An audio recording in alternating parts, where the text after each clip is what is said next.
psychologists, I mean Carl Jung, the Swiss psychiatrist, talked about this, but others too.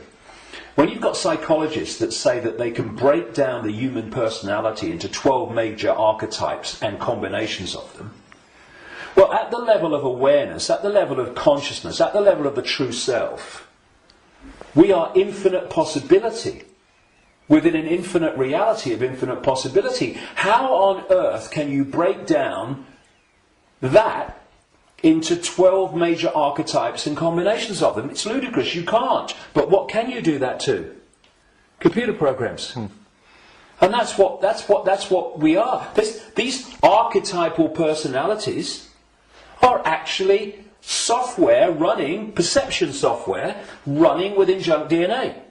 Now, put all this together, and that has moved us from a heart-centered society, connected out into a greater level of reality. This is the innate intelligence. This is supposed to serve this, not be the governor of perception. That's why this knows, and this thinks has to work it out. People don't go, my intuition thinks. No, my intuition, and we do this, don't we? My intuition just knows, because instinctively on a subconscious level, we're going to that point of true knowledge, true awareness, no, beyond knowledge, this is knowledge awareness. But what's happened is our point of interacting has gone from the heart-centered society, and if you're coming from this, and this innate awareness, this innate knowing, this innate understanding that everything is connected to everything else, then you manifest from that a completely different society to the one that we have. What's the one that we have?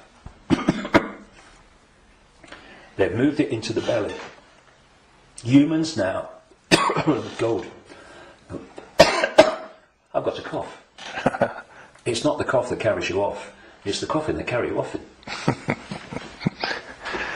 Now, they've moved it into a belly society.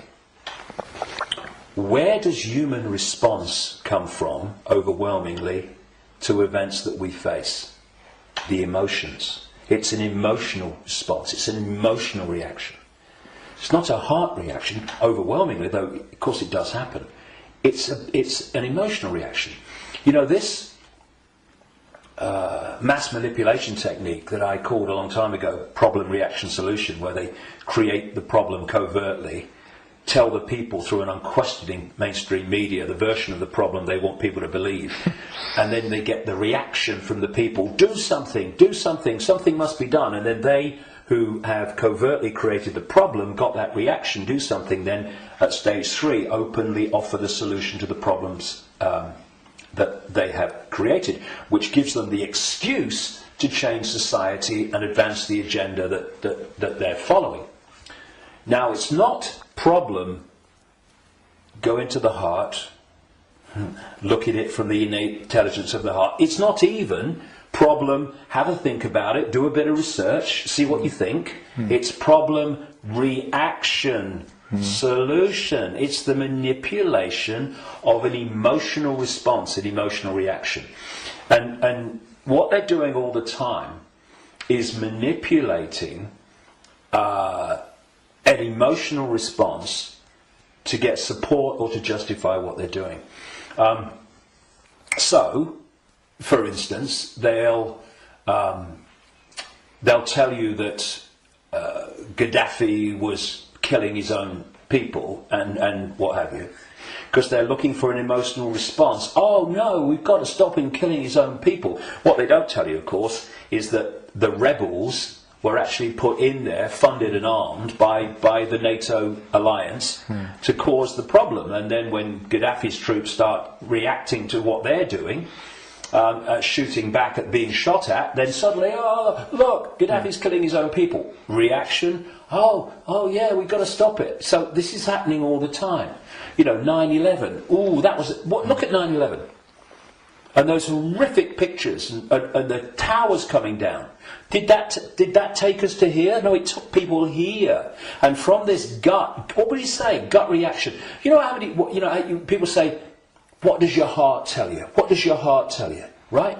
But how many times, instead of going, "What does your heart tell you?" what do we say? "What does your gut tell you?" Mm-hmm. Emotional response, emotional reaction. And so what they've done is moved us.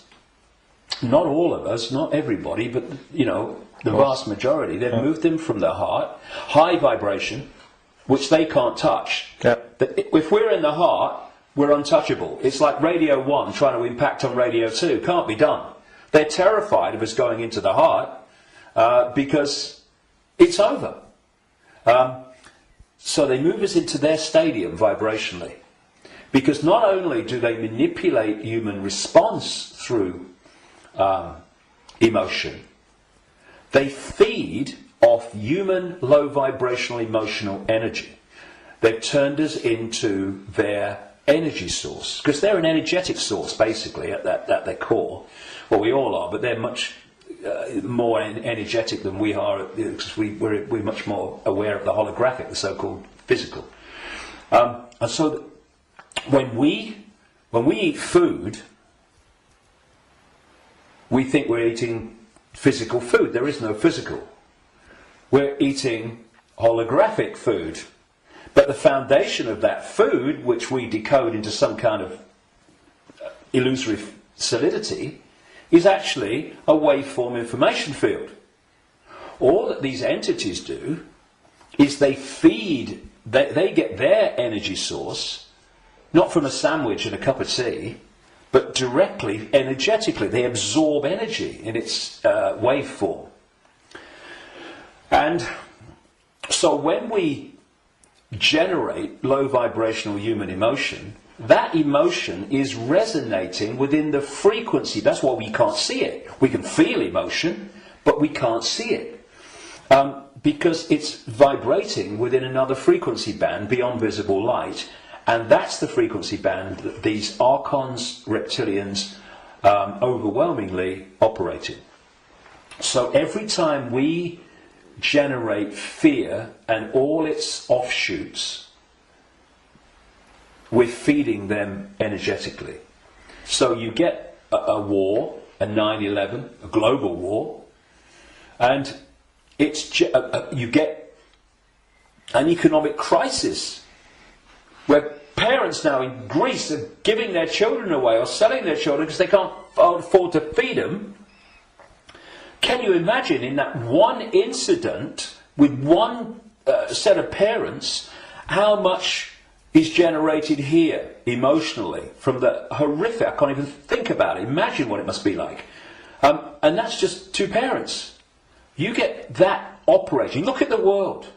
Look at the world every day. All over the world, in all its different expressions, how emotional energy is being generated and produced by the circumstances that society has been structured to create. It's an orgy of energetic vampiring. And so, when Morpheus in the Matrix held up a battery and said, the Matrix is a computer-generated dream world made to turn humans into one of these, that is a profound truth. Because that's what we've become. Not so much batteries, though that was a good symbol, but actually generators, power stations, generating this energy. So we have this situation, if we bring these strands together at this point, in my contention, that these perception programs are running through junk DNA, and the emotional software programs, biological software programs, are running through non-coding junk DNA. And as those programs are running, and as society is structured so that it generates situations, in computer terms, data, that trigger those programs and bring them to the surface where they're more impacting upon our behaviour and responses, You are locking humanity into this closed system where the program programs the program, and you're also pulling people from the heart, high vibration, down into low vibrational belly emotional vortex, which is pulling humanity into the predator's vibrational stadium, and in doing so they are able to trawl and vampire the energy that emotional state and response is constantly generating. Now, I've talked for a long time from your question, what can we do? Because that background, I suggest, was fundamentally necessary. So what do we do? What can we do? It might sound trite and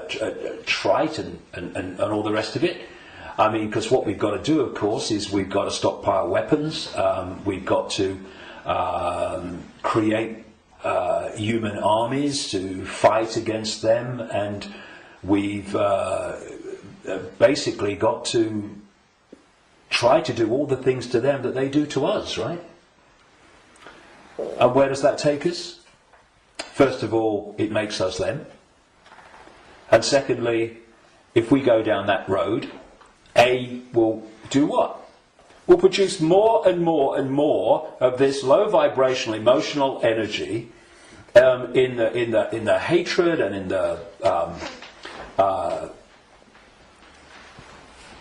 the anger that we produce.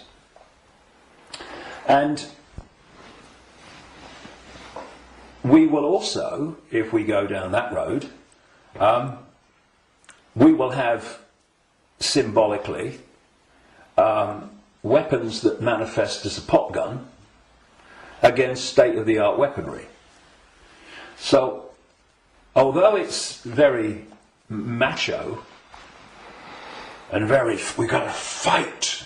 I love Tony Blair once, he said, we've got to fight for peace. Sorry, can I just have some time to work that out in a darkened room, please? And it is something that, when you look at it, is very good for the macho, we've got to fight him. But as a strategy of bringing this down, is doomed to failure and disaster, because it's playing the game they want us to play. And if you're in that macho mode, and you think the whole spiritual side of things and stuff like that is namby-pamby, airy-fairy and a bit, soft, then what I'm going to say will make no sense. But if we are going to bring an end to something that has been created and perpetuated by something happening, then we can fight that something, or we can remove that something. And if you've got your finger in, a boiling pan of water, well, you can turn the gas off, or you can literally take your finger out. In other words, instead of finding a solution to the problem, turning the gas off, not really a solution, your finger's still in there, you remove the cause of the problem. The cause of your problem burning in the water is because your finger's in the frickin' water. So remove it. Done. And if you look at any situation that we want to change, you will always find that removing what has caused the problem is always far more effective than finding a solution to the problem that you've caused. And